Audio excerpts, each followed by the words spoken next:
ప్రొద్దుటూరు నియోజకవర్గ ప్రజలకు నమస్కారం. ఈరోజు ఈ సమావేశం పెట్టడానికి ముఖ్య కారణం ఏంటంటే పబ్లిక్ డిమాండ్. మన ప్రొద్దుటూరులో చూస్తూనే ఉన్నాం,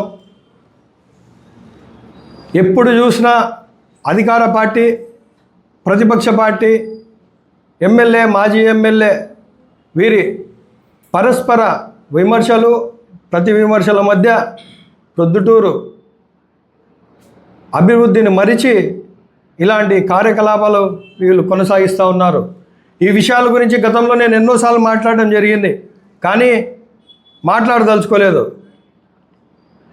అయినప్పటికీ కూడా అనేక మంది, అది సామాన్య ప్రజలు కానీ, రాజకీయ నాయకులు కానీ, అటు టీడీపీ పార్టీకి చెందిన నాయకులు కానీ, వైఎస్ఆర్ కాంగ్రెస్ పార్టీకి చెందిన నాయకులకు కానీ నాకు కాల్ చేసి నన్ను సంప్రదించి, ఏమన్నా ఈ విషయాల మీద మాట్లాడట్లేదు నువ్వు, గతంలో అటు ఎమ్మెల్యేని, మాజీ ఎమ్మెల్యేలను వీరు చేసే తప్పులను, వీరు చేసుకునే విమర్శలను, ప్రతి విమర్శలను తిప్పికొట్టేవాడివి, ఇప్పుడు ఎందుకన్నా మాట్లాడట్లేదంటే, లేదు చూద్దాం ఏం చేస్తారు అనే విధంగా నేను చెప్పాను. కానీ గత 4 రోజుల నుంచి మరీ ఎక్కువ అయిపోయింది. అన్నా నువ్వు మాట్లాడాల్సిందే, ప్రొద్దుటూరు కోసం మాట్లాడాల్సిందే అని చెప్పి ఈ అంశాన్ని లేవనెత్తడం జరుగుతుంది. మనం గమనించుకున్నట్లయితే గత 40 సంవత్సరాల నుంచి ఇద్దరు నాయకులు ప్రొద్దుటూరు పరిపాలిస్తూ ఉన్నారు. 6 సార్లు ఒక ఆయన ఎమ్మెల్యే, 2 సార్లు ఇంకొక ఆయన ఎమ్మెల్యే, అంటే 40 సంవత్సరాలు వీరే ఎమ్మెల్యేగా ఉన్నారు. వీరి విమర్శలు ఎలా ఉంటాయంటే, నువ్వు ఫెయిల్ అయినావు, నువ్వు ఇందులో డబ్బులు సంపాదించినావు, నువ్వు ఇంత అక్రమ మార్గాలలో సంపాదిస్తున్నావు అని చెప్పి ఒకరికొకరు విమర్శలు చేసుకుంటూ ఉన్నారు. సో దీన్ని బట్టి ఒక సామాన్య ప్రజలు కానీ, బయట ఉన్న ప్రజలు కానీ అర్థం చేసుకుంది ఏంటంటే, 40 సంవత్సరాలు మీరిద్దరే కదా, 40 సంవత్సరాలు మీరే కదా పరిపాలించింది, అంటే ఈ 40 సంవత్సరాల్లో మీరిద్దరు ఫెయిల్యూర్. ప్రొద్దుటూరు రాజకీయాల్లో ఫెయిల్యూర్ వీరిద్దరు. ఆ రోజు దివంగత నేత డాక్టర్ వైఎస్ రాజశేఖర రెడ్డి గారు ముఖ్యమంత్రి ఉన్నప్పుడు ప్రొద్దుటూరు అభివృద్ధి చేయమని చెప్తే ఆ రోజు నిధులు వెనక్కి పంపి ఆ రోజు అభివృద్ధిని అడ్డుకున్నారు ఇప్పుడున్న ఎమ్మెల్యే గారు. గత 10 సంవత్సరాలు వైఎస్ జగన్మోహన్ రెడ్డి గారి పార్టీలో ఉంటూ ఆ ప్రభుత్వంలో 5 సంవత్సరాలు కొనసాగి ఈ రోజు వరకు కూడా చెప్పుకోదగ్గ ఒక అభివృద్ధి పని కూడా ప్రొద్దుటూరులో లేదు. సో దీన్ని బట్టే మనం అందరం అనుకోవచ్చు, మనం ఒక నిర్ధారణ రావచ్చు, 40 సంవత్సరాలు ఫెయిల్యూర్. ప్రొద్దుటూరు అభివృద్ధిని చంపేసి పాడె కట్టడానికి సిద్ధమైన ఆ నలుగురు వరదారెడ్డి గారు కానీ, అలాగే కొండారెడ్డి గారు కానీ, రాజమౌళి శివప్రసాద్ రెడ్డి గారు కానీ, బంగారెడ్డి కానీ, ఈ నలుగురే ప్రొద్దుటూరు అభివృద్ధికి వీళ్ళు ఆటంకం. ఎందుకని మీరు అడగచ్చు. గత 10 సంవత్సరాలు తీసుకుందాం, 40 సంవత్సరాలు 30 సంవత్సరాలు వదిలేద్దాం. గత 10-15 సంవత్సరాల్లో 2 పార్టీలు కూడా అధికారంలో వచ్చాయి. అటు వైఎస్ఆర్ కాంగ్రెస్ పార్టీ కానీ, ఇటు టీడీపీ పార్టీ కానీ అధికారంలో వచ్చాయి. ప్రొద్దుటూరు వీళ్ళు చేసింది ఏంటి? కనీస మౌలిక సదుపాయాలు కూడా లేని పరిస్థితిలో, దౌర్భాగ్య స్థితిలో ఈరోజు ప్రొద్దుటూరులో మనం ఉన్నాం. ఎంతసేపటికి వీళ్ళు చేసుకుంటే కేవలం జూదం, cricket, betting, gutka, matka, mafia, అసాంఘిక కార్యక్రమాలు ఇవి తప్పనిచ్చి వీరు ఏమన్నా ప్రొద్దుటూరు గురించి కానీ, ప్రొద్దుటూరు భవిష్యత్తు గురించి కానీ, ప్రొద్దుటూరు ప్రజల సమస్యల గురించి కానీ, ప్రొద్దుటూరు అభివృద్ధి గురించి వీరు ఏమన్నా మాట్లాడుతున్నారా? టీడీపీ హయాంలో టిట్కోయిల్ అని చెప్పి ఆపేస్తున్నారు, వేలాది మంది డబ్బులు కట్టి నష్టపోయినారు. తర్వాత వచ్చిన వైఎస్ఆర్ కాంగ్రెస్ పార్టీ ప్రభుత్వం టిట్కోయిల గురించి పట్టించుకోకుండా జగనన్న ఖాళీలు అని చెప్పి ఏర్పాటు చేశారు.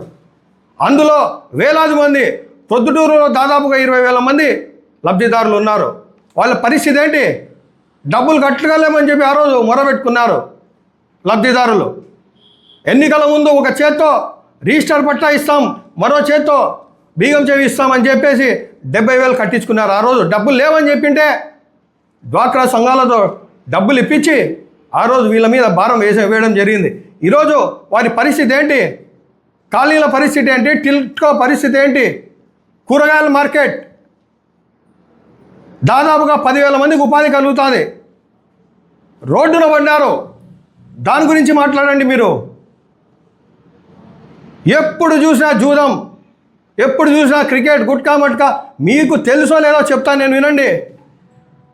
జూదం అనేది ఇప్పుడు కాదు, వందల వేల సంవత్సరాల నుంచి ఈ జూదం అనేది ఉంది. జూదం అనే మహమ్మారి. ఎప్పుడైనా మంచికి చెడు ఉంటుంది, చీకటికి వెలుగు ఉంటుంది, తెలుపుకు నలుపు ఉంటుంది, దైవం దయ్యం ఇలాంటి అనేకటి ఉన్నాయి. ఈ ప్రకృతిలో ప్రతిదానికి ఆపోజిట్ అనేది ఉంటుంది. ఇష్టం వచ్చిన వాడు ఎవడు దాన్ని ఎంచుకుంటాడు. అయినా దీన్ని నియంత్రించాల్సిన బాధ్యత పోలీస్ వారికి ఉంటుంది. మీరు పోలీస్ పని చేస్తున్నారా, లేకుంటే మీరు ఎమ్మెల్యేలుగా పనిచేస్తూ ఉన్నారా? ఇండియాలో మొట్టమొదటిసారిగా 1867లో పబ్లిక్ గ్యాంబ్లింగ్ యాక్ట్ అనేది వచ్చింది. అంటే ఇప్పటికి 170 సంవత్సరాలు. 170 సంవత్సరాల ముందే ఇండియాలో ఒక యాక్ట్ వచ్చిందంటే అంటే శతాబ్దాలుగా ఈ జూదం అనేది ఉంది. ఎందుకు మీరు దాని గురించి పదే పదే మాట్లాడుతూ ఉన్నారు? ఆ పని పోలీసు వాళ్ళు చూసుకుంటారు. మీరు పోలీసులకు ఫ్రీ హ్యాండ్ ఇవ్వండి. కాంగ్రెస్ పార్టీ నుంచి నేను ఒక లెటర్ ఇస్తాను, జూదాన్ని నివారించండి అని చెప్పి. దాని మీద ఎమ్మెల్యే గారు కానీ మాజీ ఎమ్మెల్యేలు కానీ దీని మీద సంతకం చేయండి. మేము జోక్యం చేసుకోము. ఇందులో ఎవరైనా సరే నిష్పక్షపాతంగా వ్యవహరించి చర్యలు తీసుకోమని చెప్పే ధైర్యం మీ దగ్గర ఉందని చెప్పి ఈ సందర్భంగా సూటిగా ప్రశ్నిస్తూ ఉన్నాను. గేమింగ్ యాక్ట్ దాదాపుగా 170 సంవత్సరాల నుంచి ఉంది. ఆంధ్రప్రదేశ్లో 1974లో గేమింగ్ యాక్ట్ అని వచ్చింది. అంటే ఇవి కొత్త కాదు, అలాగని చెప్పి మనం వదిలేయాల్సిన విషయం కూడా కాదు. పోలీసులు చూసుకుంటారు ఈ వ్యవస్థను. మన పార్టీ వాళ్ళు ఉంటే వదిలేయమని చెప్పడం, అవతల పార్టీ వాళ్ళు ఉంటే శిక్షించమని చెప్పడం. ఇలా అయితే జూదాన్ని మీరు ఎలా నివారించగలుగుతారు? పదే పదే కౌన్సిలర్ల పేర్లు తీసుకుంటారు. పదే పదే ఆ దొర్సానపల్లిలో ఒక ఆయన ఉన్నాడు, ఆయన పేరు పదే పదే ప్రస్తావిస్తూ ఉంటారు. అంటే ఎప్పుడో చేసిన తప్పులో, గతంలో చేసిన పనులో వారి గురించి మీరు ఈరోజు ప్రస్తావించాల్సిన అవసరం ఏముంది? ఎంతమంది ఉంటారు జూదగారులైనా? 10 మందా, 100 మందా, 1000 మందా? 1000 మంది కంటే ఎక్కువ ఉంటారా? ఎక్కడున్నారా? ఇంకా జూదగారులు ఉండారా పొద్దుటూరులో? ఎప్పుడో అయిపోయింది, ఖాళీ అయిపోయింది, వెళ్ళిపోయారు వాళ్ళు. అప్పులు చేసుకుని అప్పులు పాలై 10 రూపాయల వడ్డీలకు, 20 రూపాయల వడ్డీలకు వాళ్ళు ఏం చేసుకోలేని పరిస్థితుల్లో వాళ్ళు ఉన్నారు. సామాన్య ప్రజల్లాగా ఏదైనా వ్యాపారం చేసుకుంటారంటే మీరు వ్యాపారాలు కూడా చేసుకునే విధంగా మీరు లేరు. ఎందుకంటే ఊరంతా గబ్బు పట్టిస్తారు. మీరు క్యారెక్టర్ అసాసినేషన్ చేస్తూ ఉన్నారు మీరు వీళ్ళను. పదే పదే వాళ్ళ పేర్లు ప్రస్తావనలు చెప్పి సొసైటీలో వాళ్ళకు పేరు లేకుండా, వాళ్ళ గౌరవ మర్యాదలు లేకుండా చేస్తూ ఉన్నారు. మీకంతా ఉద్దేశమైతే జూదాన్ని నియంత్రించాలంటే మీరు ఓపెన్ లెటర్ ఇవ్వండి. ఏ పార్టీ వారైనా సరే కఠిన చర్యలు తీసుకోమని చెప్పండి, ఆగుతుంది. జూదం అనేది కేవలం ప్రొద్దుటూరులోనే కాదు, ప్రపంచవ్యాప్తంగా ఉంది. కానీ ఏ రోజు డొనాల్డ్ ట్రంప్ అమెరికా అధ్యక్షుడు మాట్లాడలేదు. జాతీయ స్థాయిలో నరేంద్ర మోడీ గారు ఎప్పుడు మాట్లాడలేదు ఈ జూదం గురించి. రాష్ట్రంలో జగన్మోహన్ రెడ్డి గారు కానీ, అలాగే చంద్రబాబు నాయుడు గారి గురించి ఎవరు మాట్లాడలేదు జూదం గురించి. జిల్లాలో ఎంపీ గారు ఉన్నారు, ఎంపీ గారు కూడా ఏ రోజు మాట్లాడలేదు. ఎందుకంటే యాంటీ సోషల్ ఎలిమెంట్స్ అనేది ఎప్పుడు ఉంటాయి, ఏదో ఈరోజు రేపు అనేది కాదు, ఎప్పుడు నిరంతర ప్రక్రియ. అది పోలీసులు చూసుకుంటారు. 170 నియోజకవర్గాల్లో లేని జూదం, 170 నియోజకవర్గాల్లో లేని అసాంఘిక కార్యక్రమాలు కేవలం ప్రొద్దుటూరులోనే ఎందుకు ప్రస్తావింపబడతాయో ఎమ్మెల్యే గారు కానీ, మాజీ ఎమ్మెల్యే గారు కానీ సమాధానం చెప్పాల్సిన అవసరం ఉంది. వీళ్ళ దగ్గర సమాధానం ఏంటంటే అంతర్గత సమాధానం వీళ్ళ దగ్గర ఏమీ లేదు.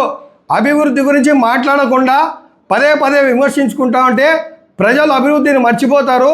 ప్రజలకు కావాల్సిన పనులు మనం చేయకుండా పర్వాలేదనే విధంగా ఈరోజు రాజకీయ నాయకులు తయారైనారు. ప్రజలారా గమనించండి.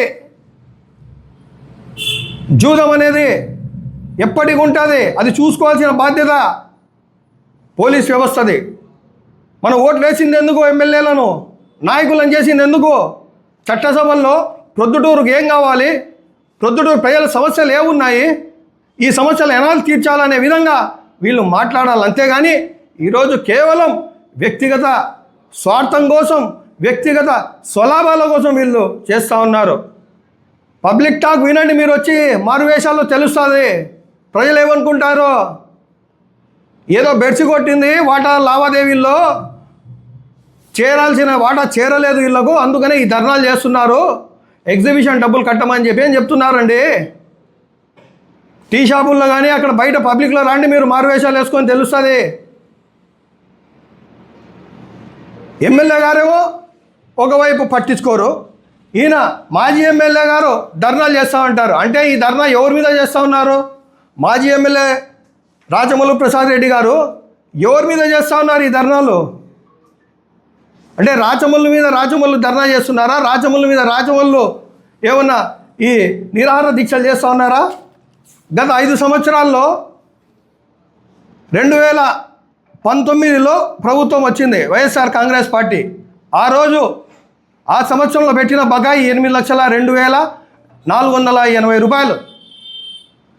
2020లో కోవిడ్ కారణంగా నిర్వహించలేదు. 2021లో 7,10,000, 2022లో 30,06,000, 2023లో 5,66,000, 2024లో 31,50,000.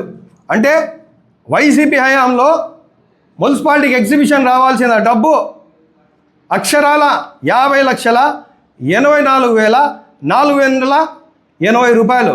దీని గురించి ఏం చెప్తారు రాచమల్లు ప్రసాద్ రెడ్డి గారు? మీరు ఇవి కూడా ఇప్పించాలి కదా, దీన్ని కూడా ధర్నా చేయండి, వీటి గురించి కూడా ధర్నా చేయండి. మీరు ధర్నా చేస్తారో నిరాహార దీక్ష చేస్తారో, ఆ రోజు ఉండబడిన పాఠాదారులు ఎవరున్నారో వాళ్ళకు కూడా చెప్పి చేయండి. నిరాహార దీక్షలు చేస్తారో ధర్నాలు చేస్తారో చేయండి, మేము కూడా సపోర్ట్ చేస్తాం. మేము ఆల్రెడీ సీఎంఓకి లెటర్ పెట్టాము, అలాగే సీడీఎంఏకి కూడా లెటర్ పెట్టాము. దీని గురించి ఈ ₹1 కోటి బకాయిలు మున్సిపాలిటీకి వచ్చే విధంగా చర్యలు తీసుకోవాలని చెప్పి మేము ఆల్రెడీ లెటర్లు పెట్టినాము, ఆల్రెడీ కాంట్రాక్ట్ ఫార్ కూడా అయినాయి. ఇంతసేపటికి మీ వ్యక్తిగత ప్రయోజనాల గురించే మీరు ఏదన్నా మాట్లాడుతున్నారు కానీ అసలు ఏమన్నా ఉందా? ప్రొద్దుటూరు పరిస్థితి ఏంటి? మీరు ప్రొద్దుటూరు ప్రజలారా ఆలోచించండి. ప్రొద్దుటూరు పరిస్థితి ఎలా ఉందంటే, ఒక ఆపరేషన్ థియేటర్లో ఒక పేషెంట్, ఆ పేషెంట్ వైద్యం చేశారు 4 డాక్టర్లు. ఆ 4 డాక్టర్లు వైద్యం చేయకుండా ఆ పేషెంట్ అవయవాలు అమ్ముకుంటా ఆలస్యం చేస్తూ ఆ పేషెంట్ కూడా చనిపోయే పరిస్థితి ఈరోజు వస్తుంది. ఆ పేషెంట్ ఎవరో కాదు, ప్రొద్దుటూరు అభివృద్ధి. ఈ 4 డాక్టర్లు కలిసి ఆపరేషన్ థియేటర్లో ఆపరేషన్ చేయకుండా ఒకరిని ఒకరు విమర్శించుకుంటా గాలికి వదిలేసి క్రిటికల్ స్టేజ్ తీసుకొచ్చారు. ఈరోజు ప్రొద్దుటూరు ఐసీయూలో ఉంది. ఐసీయూ నుంచి జనరల్ వార్డుకి షిఫ్ట్ చేయాల్సిన అవసరం ఉంది. ఆలోచించండి ప్రజలారా, ఎంతసేపటికి వీళ్ళ వ్యక్తిగత ప్రయోజనాలు, వీళ్ళకు డబ్బులు, గుట్కాలు, అసాంఘిక కార్యక్రమాలు తప్పనిచ్చి వీళ్ళు ఏ రోజైనా ఇళ్ల పట్టాల గురించి మాట్లాడినారా? ఏ రోజన్నా వీళ్ళు కాలువల గురించి మాట్లాడినారా? ఏ రోజన్నా వీళ్ళు స్మార్ట్ సిటీ గురించి మాట్లాడినారా? ఏ రోజన్నా వీళ్ళు అభివృద్ధి చేద్దాం, రోడ్డు వేద్దామని చెప్పి వీళ్ళు ఏ రోజన్నా మాట్లాడినారా? ఆర్ట్స్ కాలేజ్ చూడండి ఒకసారి, స్టూడెంట్స్ కాదు అక్కడ, పందులు కుక్కలు తిరుగుతున్నాయి క్లాస్ రూమ్లలో, శిథిలా వ్యవస్థకు వచ్చేసింది. దీని గురించి పట్టించుకోండి. మీరు గవర్నమెంట్ హాస్పిటల్కి వెళ్ళి చూడండి, సదుపాయాలు ఎట్లున్నాయో తెలుస్తుంది. దీని గురించి మాట్లాడండి, ఆ ప్రజల సమస్యల గురించి పట్టించుకోండి. ప్రజలు ఇంకేం కావాలో ఆలోచించండి. ఇవన్నీ లేకుండా కేవలం వ్యక్తిగత విమర్శలు చేసుకుంటూ ప్రజలకు తప్పుదోవ పట్టించే విధంగా చేస్తూ ఉన్నారు. ఎమ్మెల్యే గారు ఏం చెప్తారు? మాజీ ఎమ్మెల్యే రాచమల్లు ప్రసాద్ రెడ్డి గారు కడ్రాయర్ల మీద తిప్పాలంటారు. ఎంతమంది ఉన్నారా? ఎంతమందికి తిప్పుతారు ఇట్లా? మీరు చెప్పండి. మీరే ఎంతమంది లేరు? ఈరోజు మీరు అధికారంలో ఉంటే మీ పార్టీలో ఉన్న వాళ్ళు మంచోళ్ళు, వీరే అవతల పార్టీకి పోతే జూదగాళ్ళు, చెడ్డోళ్ళు. ఈరోజు మీరు ప్రతిపాదన చేసి ఒక టర్మ్ కండిషన్ మీద రండి, ఒక నిర్ణయం తీసుకోండి. మీరు జూదానికి సంబంధించిన కేసులు ఉన్న వ్యక్తులకు మేము కౌన్సిలర్ సీట్లు ఇవ్వమని చెప్పే ధైర్యం టీడీపీ పార్టీకి కానీ అలాగే వైఎస్ఆర్ కాంగ్రెస్ పార్టీకి కానీ ఉందా అని చెప్పి ఈ సందర్భంగా నేను సుటిగా ప్రశ్నిస్తూ ఉన్నాను. ఎంతసేపటికి మీరు ఇదే తప్పనిచ్చి మీకు ఏమన్నా ఉన్నాయా?